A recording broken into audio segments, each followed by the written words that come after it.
This is a Skywatcher Evostar 72 ED made from the Shcott optical glass, which is really good, low dispersion, low scatter glass. It has a lens which is apochromatic, or you may call it semi-apochromatic, but it's practically colorless, it should be, which has 72 millimeter diameter, and the focal length is 420, so practically it's around f6 f number, and it's fully multi-coated. It's practically a telescope built for astrophotographing mind, and that's what it does. But beside that is apochromatic.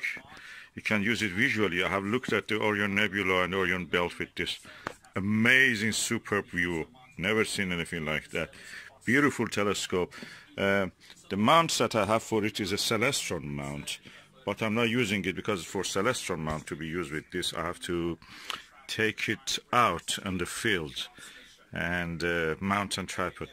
And I don't have access of or the luxury of that. I just use from Windows. So I'm just using this Skywatcher Virtuoso, Skywatcher Heritage 100 P Dobsonian mount for it, which is versatile. There are limitations with this also. It is very superb, but there are limitations. With this eyepiece, I cannot focus on the short distance. I mean, just around 10 meters ahead of me, where the hedge is there.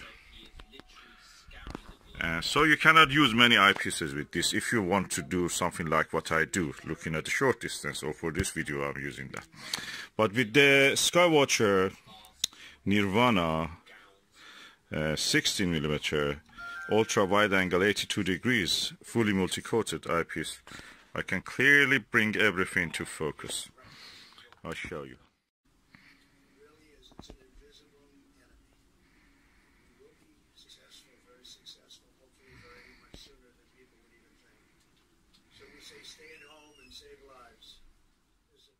So bring it into focus with this Ostara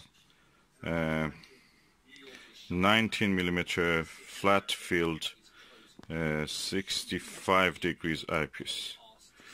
It seems it works better with the shorter focal length, although it didn't work with the 15mm. I mean, I could not bring it to focus in this short distance with the 15mm TeleVue Plus. It couldn't come also in focus with this TeleVue 40mm focuser. So much of this. But the Nirvana beautifully brings to focus with very wide angle of view. You have seen it. I will show you probably later also in a separate video. All in all, is also I just might point out feather touch focuser is really good in this case. I have a 2-inch focuser also for this, which I can use.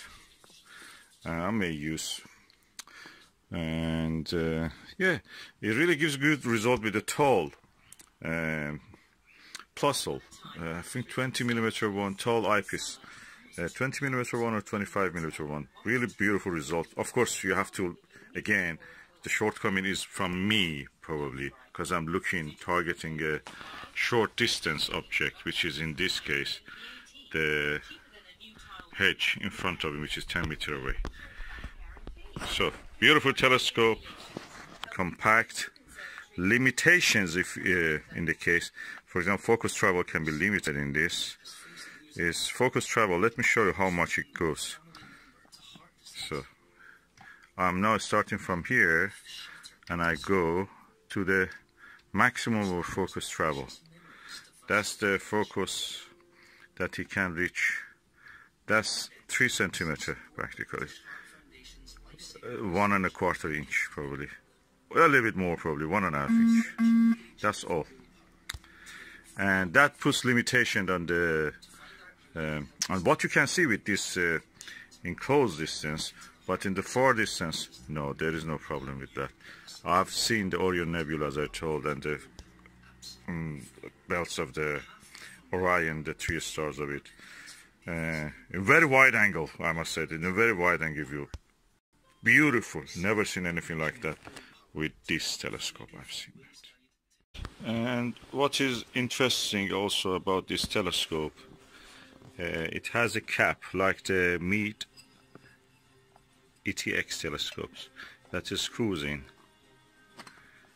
and will not come off, so your lens is well protected, your valuable expensive lens. This is inside of the telescope, as you can see. Is well blackened as far as I can see here.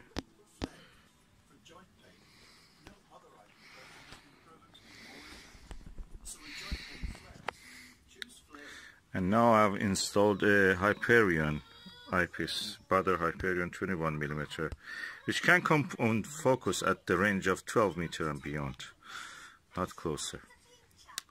And so practically it means that for bird watching that is good, and for astronomy that is good also. It's cheaper than a telephoto lens. If you want to buy a telephoto lens for your camera, why not consider this? It has all the things that you need. Besides that, you can actually focus it and keep it in focus, because there is a screw underneath here that you can actually keep it in focus. That is screw. And then it's fully multi-coated. It's a Shcott glass, which is the best glass you can find. It's patented glass practically. It gives a semi-apo or apochromatic qualities. You can buy it new for as around 250 or something. Second hand you can buy cheaper. I bought this with the stand of it, 215 or 35. Yeah, 235. And yeah, when you buy it new, it will come also with a carrying case, aluminum carrying case. You can put it inside there. And well, of course, what you buy online, I mean, when you buy it new, what it has is just a tube. You receive the tube, you finder, and star diagonal, and that's it. Nothing more. And also the dovetail and the rings. But I received also with a good go-to mount and tripod.